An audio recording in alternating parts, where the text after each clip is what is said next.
Right. BC కోటపై committee ప్రముఖ న్యాయ నిపుణులతో సంప్రదింపులు జరిపేందుకే మంత్రులు బట్టి, ఉత్తమ్, పొన్నం, శ్రీధర్ బాబు, సీతక్కలతో ఏర్పాటు. టీపీసీసీ రాజకీయ వ్యవహారాల కమిటీ సమావేశంలో నిర్ణయం. బీసీ రిజర్వేషన్లపై ఈ నెల 26 కల్లా సర్కార్కు నివేదికనట. 27న ఆ నివేదిక డెడికేషన్ కమిటీ ముందుకు, 29న క్యాబినెట్లో చర్చించి స్థానిక ఎన్నికలపై నిర్ణయం. ఎన్నికలకు వెళ్లాల్సిందేనన్న మెజార్టీ సభ్యులు.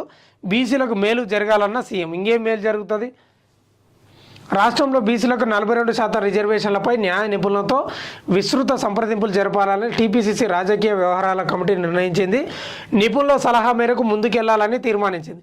న్యాయ కోవిధులతో సంప్రదింపులు జరిపేందుకు ముఖ్యమంత్రి బట్టి విక్రమార్క, మంత్రులు ఉత్తమ్, శ్రీధర్బాబు, పొన్నం ప్రభాకర్, సీతక్కలతో TPCC chief Mahesh Kumar Goud committee ఏర్పాటు చేశారు.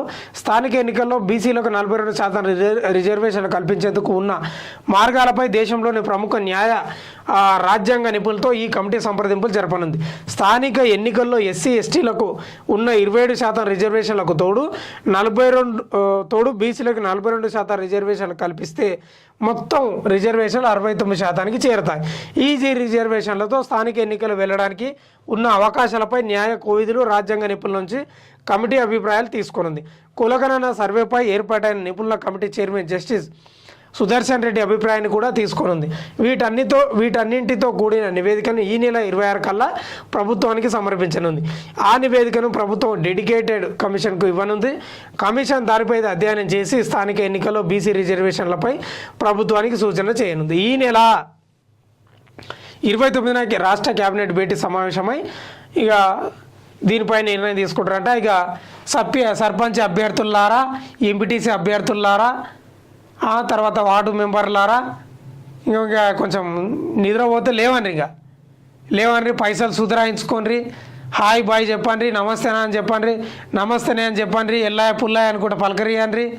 నమస్తే తమ్ముడు, ఎక్కడ పోతున్నారు, ఏం కథ, ఎక్కడ నడుస్తుంది, కాలేజ్ ఎట్లా నడుస్తుంది, ఉద్యోగం ఎట్లా పోతున్నావు, ఏం కథ, ఎట్లా నడుస్తుంది, పలకరియండి. ఇక స్టార్ట్ చేయండి. ఇక ఈ నెక్స్ట్ మంత్ ఎన్నికల నోటిఫికేషన్ రాబోతుంది 100%. ఏది సెప్టెంబర్, అక్టోబర్లో కంప్లీట్ అయిపోతాయి. మీకు దసరా లోపు లేకపోతే దసరా తర్వాతనో, నాకు తెలిసి దసరా లోపు సర్పంచ్ మొత్తం కంప్లీట్ అయిపోతాయి. ముందు ఎంపీటీసీ, జెడ్పీటీసీ ఎన్నికలు స్టార్ట్ అవుతాయి. అవి ఏంది సెప్టెంబర్లో జరుగుతాయి. అక్టోబర్లో సర్పంచ్ ఎలక్షన్లు ఉంటాయి. ఇంకా అందరు రెడీ కానిరి, ఏమైనా పైసలు ఉంటే తెచ్చుకోండి, లేకపోతే అప్పులు తెచ్చుకోండి, లేకపోతే భూములు అమ్మన్రి, ఇంకేమన్నా అమ్మన్రి. ఇంకా అయ్యా అబ్బా అని మెల్లగా భుజం మీద చేతేసి